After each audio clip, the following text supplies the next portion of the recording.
Like most millennial women, I also had a phase where I was like, I love kids, I love babies, but as long as they're not mine. I love my freedom. I love the life that I get to live with my partner, with my friends, and I don't want a baby to come in the way of living that life. And I have mad respect for mothers, but that stuff is not meant for me. This was exactly how I felt for most of my life, but then something changed. Why did I finally decide to get here? A quick disclaimer, this video is not trying to convince you into having a baby. Whether you want to be a mom or whether you don't want to be a mom, it's absolutely your choice. But if you are unsure of it and if you are like, oh my god, what do I do? I'm not sure if I want to have a baby. Maybe you will enjoy having this conversation with me while I am about 4 months pregnant and going through this journey as someone who didn't want this. And there is so much fear-induced content and advice in general around us about becoming a mom, about birth, about having a child. It's just the narrative that instills so much fear in young women like me. And over time I realized that even if you think that you want children, you want to be a mom, you have to really explore that belief as to why you want to be a mom, why you want a child or why you don't want a child, so that you really can understand where that certainty is coming from. Is it coming from fear or because you owe an explanation to someone in your family or to your partner or whatever? And for me, the fear was getting in the way of making that decision, and I really wanted to figure out what do I really want and why do I want this or I don't want this. And if you are in that place where you do not know and you're not able to make this decision, it's okay. It's okay to not know. It's okay to be lost. But instead of trying to figure it out and make that decision in a short amount of time, you need to give yourself that space and time, because you can never make a wise decision from a place of fear or from any biases that you might have internally. As we speak, I am craving for some really spicy masala chai right now.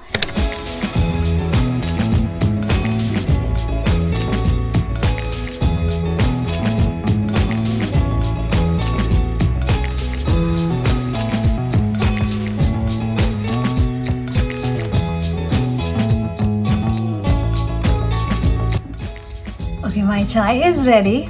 Let me try it. Okay, this is just the way I like it.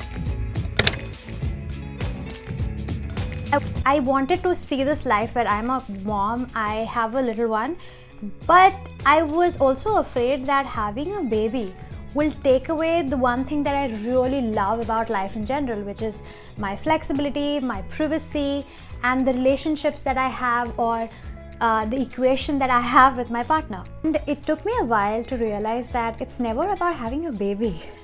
The decision is actually to raise a full-fledged human being, how my parents raised this woman that I am today.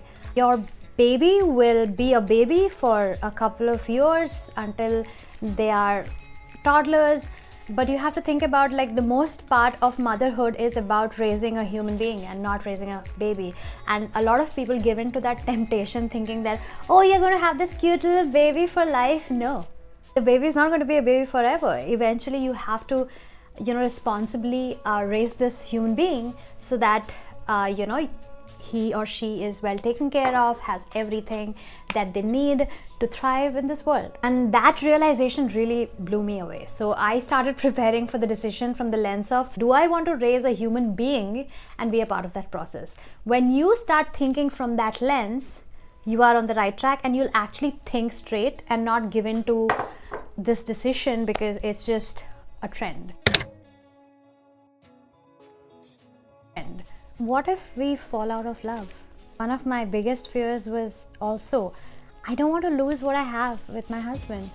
What if the child doesn't bring us close but actually does quite the opposite? And internally when I'm saying it out loud, I feel so guilty about thinking like this about an unborn child.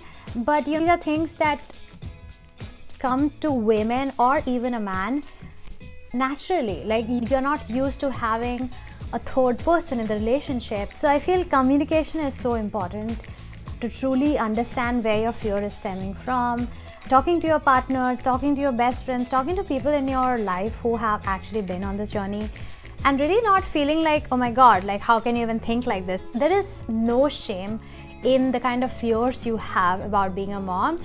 Just have the courage and confidence to address them and, face them with full conviction. And when I started having these conversations pretty openly with my husband, I felt so much better, because I clearly understood that these feelings, these fears are real and they are valid. I for sure knew that yes, I can take that responsibility to be a mom along with my husband, since we both are very mature individuals, and more importantly, we have known each other for a really long time. I dated him for 5 years and now I'm married for 5 years, and I had full conviction and faith that we both can be a really good and solid team to get on this journey together. So when you have a marriage or relationship where you feel supported, safe, you are in love, that strong partnership can really contribute a lot to that decision making, because you feel more confident and safe getting into motherhood. Because sometimes there's one partner who is more ready than the other person. It always happens, that's fine. But it's important for both the individuals to be ready at the same time. In my case, thankfully, I had the privilege that I did not have such a kind of a pressure, but I did allow myself time to prepare and really build a mindset that I could become a good, responsible mom and still be happy and content with all these life changes. I spoke to a lot of different kinds of people in my family, my social circles, best friends who have had children, and tried to spend a lot of time with families who have really young kids to really expose myself to that reality of what it's like to have kids around and live with kids. My cousin visited us last year, and she has a little 2-year-old daughter who was also with us. And that was the first time in my life I actually spent 2 weeks with that younger child, and I was really trying to observe what it's like to have one of your own and go about your everyday activities with a child as young as that. For that, the couple had their own approach to managing their kid, and it felt so easy and natural. It didn't seem like neither of the parent were truly sacrificing or suffering. She's just a part of their system, and their life did not really revolve around this child. It was more of a balanced adjustment. Obviously, it was chaotic, but it didn't seem like the parents were not, like they were losing themselves in the process. For the longest time, I've only seen parents suffering, making sacrifices. In fact, this is glorified so much in Asian families. This kind of family dynamic can also exist where it is not compromise or sacrifices, but creating this family dynamic where your needs of the mother, the father, the child can all peacefully coexist together. And I was like, okay, I could work towards creating this dynamic. Obviously, it's not going to be easy, but it's possible. I can create this balance and adjustment and not look at parenting from a place of, oh my God, like I will lose myself in the process and it's all going to change. It's going to be miserable. It's a lot of work, and I'm willing to put in that work where all of us can be happy together, and I want to make it work. I'm not saying that it's going to be very easy, but there is a way for you to like find yourself and still not lose yourself in the process and do this. So I had to reframe my mindset into walking into this pregnancy or motherhood where I can thrive, my husband can thrive, we all can be happy, plus have a little one with us to share that life with us. And when I did that mindset switch, things started looking a lot better for myself. The clock is ticking.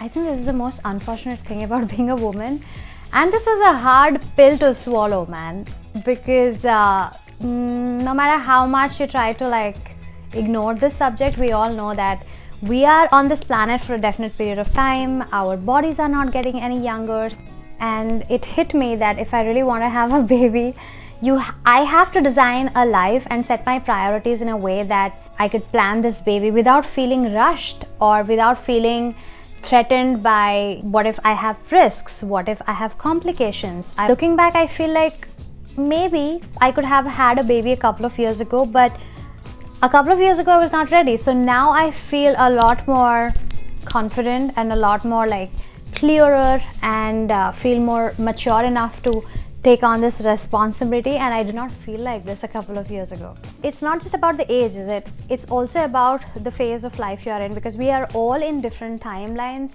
And with the situation that I was in, I felt like, okay, I could have done this in my late 20s, or I could have done this in my early 30s. I also think that you cannot rush into make this decision based on someone else's timeline. You have to really acknowledge the timeline that you are in and make those decisions from your own timeline and not compare your timeline to someone else. So this is the kind of thing, you can't make a pros and cons list. You have to really teletransport yourself into a life where you have to imagine it's you, your partner, and you have this baby that is in your life, and then really reevaluate how your future will look like if you had a baby or if you didn't have a baby. Whether you want a baby or not, make that decision based on your own future and your own needs without succumbing to societal pressures or like family expectations or even expectations from partner. And I know all this advice is easier said than done. I know a lot of women are not around supportive families, supportive partners, and I acknowledge all of that. I hope this video helped you understand from the lens of someone who's actually going through this. And this was not me trying to convince you of something. Of course, who am I? But I would love to know what are your fears, or what are your thoughts, whether you are in your 20s, in your 30s, in your 40s, or if you are a mom or a dad already. I would love to know your thoughts. Like, what were you thinking when you were going through this phase of choosing to become a parent? Thank you all for watching. I'm going to see you all in a brand new video next week. Subscribe to this channel if you think this conversation really touched your heart. I would love to see you in a brand new video next week. Till then, lots of love. Take care.